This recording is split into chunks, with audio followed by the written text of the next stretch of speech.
Welcome to our web exclusive. I'm Mike Montecalvo, along with Eyewitness News analyst Lieutenant General Reginald Centracchio. And this being Thanksgiving week, General, let's talk about something positive and something happy to start things off. We know some local troops are coming home this week. That's going to be a happy time for their families. It is. It's probably well-timed, certainly in several increments. One group came home earlier and several more over the next several days. So it's a good time, obviously, when you see troops coming home. And as much as we had several troops leave last week, this is a good time coming home just in time for Thanksgiving. It's got to be a little wrinkle, too. They had some mechanical problems. And they did, you know, with delayed. That's got to be difficult. Thank God they had it here, not over in Afghanistan where they were deployed. So that's good news. I guess you can look at it from every point of view, but the good news is they are home. Talk a little bit about Thanksgiving overseas. They do celebrate the holiday. They do. They have a full course meal. Obviously, those that can, in fact, enjoy it within the confines of the mess area, within the secure area. But those troops that are outside the wire, so to speak, don't get to enjoy it as much as those who are in a confined area behind the wire. So they will at some point come off tour, go into the mess hall, and obviously enjoy a good meal. I've been out in those particular times during holidays, and I can tell you they really get first-class meals given to them, and they enjoy it beyond belief. Talk about the stress level, though, for them being out there, since you get to see it firsthand. Yeah, stress level is really high. I mean, you don't really think about it until they're alone later on, you know, getting ready to tuck it in for the night. Then they start to think about, you know, what the families are doing back home, and while they're together in this camaraderie, they're enjoying the meal certainly. But later on, when it comes time to be by themselves, that's when it really hits home. Could the holidays, you know, we've talked about Christmas sometimes being a dangerous time. Thanksgiving too. Terrorists looking at it that maybe the United States or NATO has their guard down at this point. You know, they probably think that way, and they would leverage any opportunity to launch a terrorist attack. But thank God we have not seen that since 9/11. But that doesn't mean to say they couldn't obviously be in the planning stages sometime in the future. But considering that we look at the 10th anniversary of 9/11 that went by, didn't see any significant attacks here in this country, there's always a possibility. So you can't ever let your guard down. You must ensure that you're thinking it's going to happen at any moment. And that can be really stressful, not only for the troops, but the families back at home here. All right, and this kind of segues into the big problem for the military. I know you're very concerned about this, is the defense budget, and it is headed for some a big reduction. Basically, the Congressional Supercommittee's failure to reach a debt reduction compromise is leading to this. You're talking possibly $1 trillion. You are talking exactly $1 trillion over the next 10 years for the military. Now that equates to looking at the Navy as an example that would be pre-World War I size. And you're looking at the rest of the military being pre-World War II. And when you look at that, you would say, wow, that's a big cut.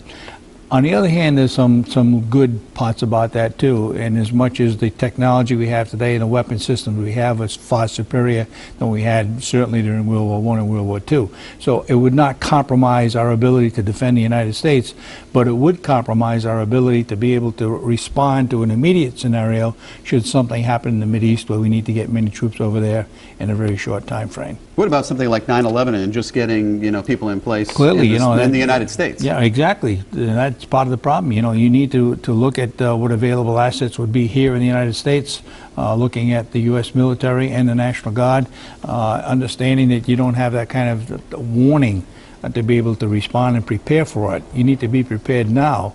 And when you start taking away money from budgets to define and to obviously refine systems that are in place now for future use, when that money is taken away, you don't have any ability to develop larger plans to be able to deal with larger scenarios such as 9/11 that we saw back in 2001. How does this affect numbers, General, for, let's say, the recruitment process? The reason why I'm asking this question is we saw this week that they had a job fair for military people who, you know, have been in the military their whole lives, and now they're out of work. That they're struggling. You know, what does that do to get, you know, a young 21-year-old or an 18-year-old to sign up for the military? Right now, you know, you could look at it from both points of view. Because there are no jobs in the civilian sector, there is somewhat of a larger propensity for them to join the military.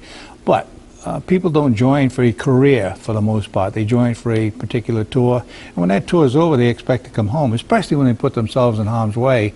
You would expect to come home and be able to translate that job that you did in the military to the civilian sector and get a job. That's not the case right now. So it's a real tough challenge to be able to convince someone to join to begin with, knowing that later on there may not be a job for them to come home to. So they would rather, in some cases, continue their education perhaps, or to look and try to get a job in the civilian sector now, and not waiting until, say, a 3 or 4 year tour goes by. What's the president's role in this deficit reduction compromise? You know, the president, I wish I could tell you. You know, I think right now I'm looking at it purely as a political position that he's taken. He's looking at obviously raising additional revenue in the form of taxes. The Republicans are taking a stand, no additional taxes. But at the same time, you know, somewhere in the middle, there has to be a compromise, both by the Republicans and the Democrats. Looking at what the super committee was given to do that they did not achieve, unfortunately, it goes back to now they have preset what could happen over the next couple of years anyway, and the military is just one possibility of taking $1 trillion over the next 10 years. The good news, too, is, you know, that may be the problem right now, at least what the focus is.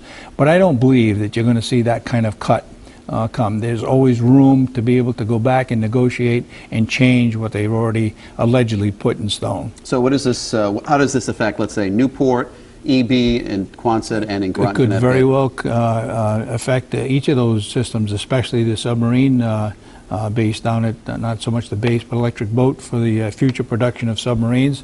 When you look at the Navy War College and all of the money that brings in, you know, those schools could be shut down as an example.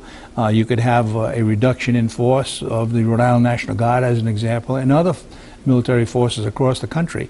And specifically the full-time program, which is always in jeopardy about being taken down as far as the Guard is concerned. Then that gives the governor an additional challenge not to be able to have those troops available for other natural disasters, not so much as terrorist activities, but other natural disasters such as hurricanes, blizzards, and so on. Okay, and by the way, speaking of something like that, the United States Postal Service, obviously, General, is in a mess.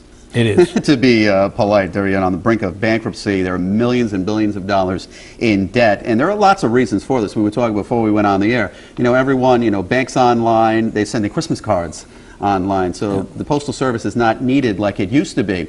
Is there a possibility that if something really goes belly up here and there's a, you know, catastrophe, that the Guard or the military has to step in? There's no doubt in my mind. I don't know that to be a definitive plan, but there were always contingency plans to use the military in some capacity. If it meant a matter of national security to have the mail continue for whatever reason, you would certainly see the military as a possibility being able to take over that function, at least for a short time frame, until it can be privatized. Okay, let's talk about Occupy Providence and what's happening around the country quickly. We're finding out now, General, the cost. New York, they spent like $7 million for cleanup, overtime. In Providence, we're finding out it's about $9,000. If you look at it on the surface, all right, $9,000 is not that bad. But when cities and towns are really strapped for cash, it's a lot of money. Are you surprised at this point that they're still there in Burnside Park in Providence? Well, I am to some extent. I'm surprised to see that the tent city is being reconstructed. I thought certainly they would not, could continue to be there as individuals, but to set up another city, I thought would not take place. But apparently it is. When you look at the option, however, of what was going on across the rest of the country, you know, there's 6 of one, half a dozen the other. Do you allow that? It's going to cost you money on one end. If you start litigation by arresting them, you're going to spend that much more money. So either side, you're going to spend money one way or another. But without the any damage or any casualties, certainly, I think that's a good thing, and we'll probably see this continue for some time. Weather will be the discerning factor, I think, here. Okay, and quickly, what's happening around the world. Egypt's military rulers promised a speed up in the presidential election. Obviously, there are some problems there. There's been violence there already because of it. There was, I think in the last several days, there was a largest gathering since the actual overthrow. And at that time, the military said it would be short order. That was last June.